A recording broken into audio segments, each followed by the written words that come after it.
Cette vidéo contient du spoil. Les informations livrées dans cette dernière sont connues durant l'entièreté de l'œuvre animée One Piece et concernent alors les personnes qui sont à jour sur l'œuvre. Salut à tous, c'est Linkerden, nouvelle vidéo du format analyse, c'est parti. Alors mettez votre YouTube en mode sombre, éteignez vos lumières, fermez vos rideaux, car aujourd'hui on parle de Don Quichotte Doflamingo. Né d'un dragon céleste, l'un des peuples qui gouvernent le monde via leur droit divin sur le gouvernement mondial, Don Quichotte Doflamingo connut la cruauté depuis sa naissance. Le père de Doflamingo a renoncé à son titre de dragon céleste pour des raisons morales, tandis que le jeune Dofi, ne pouvant pas l'accepter et croyant qu'il était sincèrement supérieur aux humains par nature de naissance, se résout à penser que son père était faible. L'enfance de Doflamingo n'a pas été des plus faciles et a été très mouvementée. Du fait de son nouveau statut d'humain, le père de Doflamingo et sa famille se font pourchasser par les familles d'anciens esclaves. Doflamingo et sa famille ont dû quitter Marijois et se sont exilés dans une ville inconnue. Dans cet exil, Doflamingo connut pour la première fois la faim, la douleur physique et morale. De ce traumatisme, Dofi a juré de tuer tous les humains qu'il avait blessés. Dans son sillon, il ira même jusqu'à faire sauter la tête de son propre père des années plus tard, alors que ce dernier lui présentait ses excuses. Dofi ne s'est jamais écarté de ce chemin de cruauté qu'il avait précédemment emprunté. Plus tard, Doflamingo se fera trouver par Trébol, découvrant qu'il possédait en lui une force insoupçonnée, le Haki. Bien plus tard, ce dernier possédera même les 3 formes de ce dernier, un cadeau signifiant que celui-ci est destiné à se hisser à la grandeur de ce monde.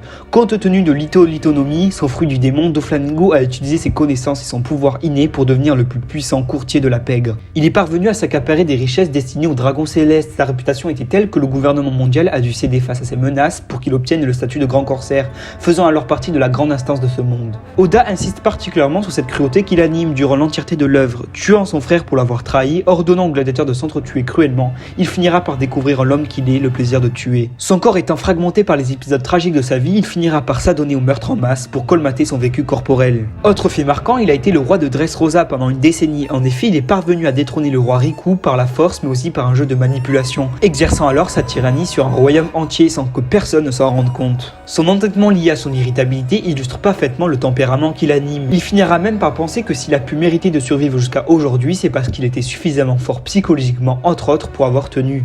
Toutes ces épreuves pénibles ont durci son caractère en le rendant sans pitié et d'une cruauté sans précédent. C'est pour cette même raison qu'il finira par penser que seuls les plus forts méritent de survivre. Doflamingo, par sa position sociale et son statut de grande instance, dicte les lois qui abolissent le monde de la pègre. Son réseau d'influence est si vaste que toutes les transactions sont gérées par lui et passent par ce dernier. Il a pu notamment distribuer à Kaido les smiles créés par César, mais aussi permettre à ce dernier de créer le processus de géantification. Son réseau d'influence étant qu'il a en sa possession des membres comme Vergo infiltrés dans la marine. Doflamingo, de son ancien statut de dragon céleste, sera même dans la capacité de faire venir le CP0 à Dressrosa. Œuvrant sous le nom de Joker et entouré de sa Don Quichotte Family, il terrorisera le monde qu'il dicte par simple caprice. Même en étant rejeté par ses confrères, il réussit tout de même à garder un lien étroit avec cet endroit, Marijoise, pouvant ainsi se procurer le Mera Nomi, fruit du démon exceptionnel. Le gouvernement mondial ayant, on le rappelle, la main mise sur les fruits du démon. Son importance dans le récit lui dictera même d'être mercenaire, prisé du gouvernement mondial, œuvrant comme homme qui abat les éléments perturbateurs, Moria notamment. Enfin, Doflamingo est quelqu'un de rusé, d'intelligent et dont le talent pour la tactique et la guerre psychologique sont exceptionnels.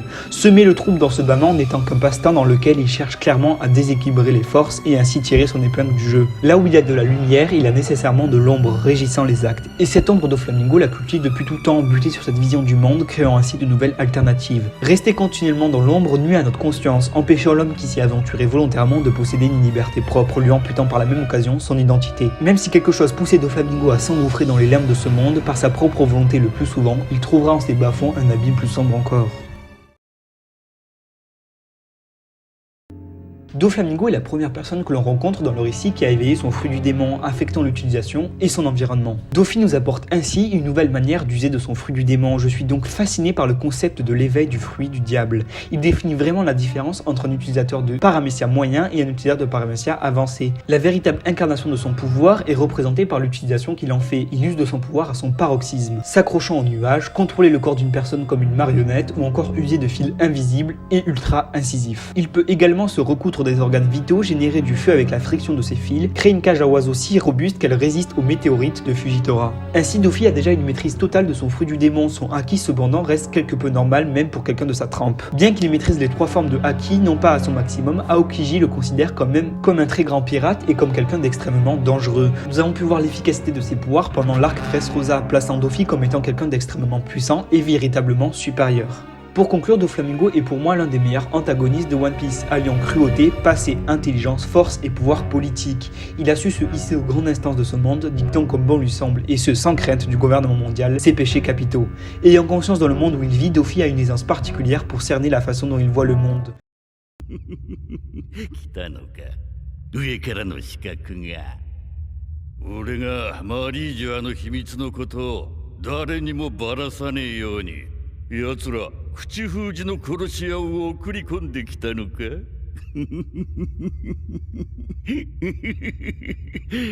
もうバレてもいいだろう。権力は足が速い。すぐに腐っちまうもんさ。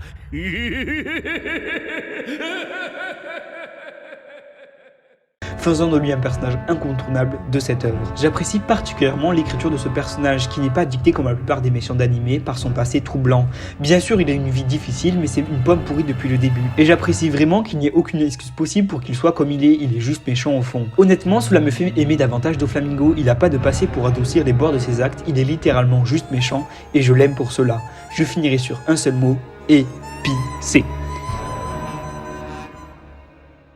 It was the first time that I saw you. I'd never seen anything so perfect.